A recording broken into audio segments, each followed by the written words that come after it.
বন্ধুরা, আজ বানাবো কুমড়ো শাক পোস্ত। তার জন্য যে কুমড়ো শাক কেটে ধুয়ে পরিষ্কার করে নিয়েছি, আর এদিকে নিয়েছি পোস্ত আর কাঁচা লঙ্কা, আর এই যে নিয়েছি সর্ষের তেল। এটাকে গরম করে নিয়েছি, তাহলে এটা কাঁচা কাঁচা গন্ধ বেরোবে তেলে।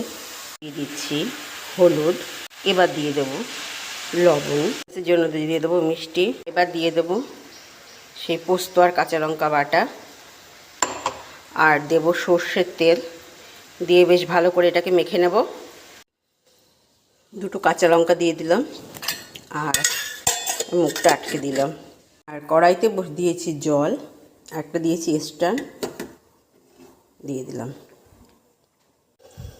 নামিয়ে নিয়েছি আর ঢাকনাটাও তুলেছি। কালারটা কিন্তু খুব সুন্দর এসেছে, আর জল কিন্তু খুব অল্প দেবে।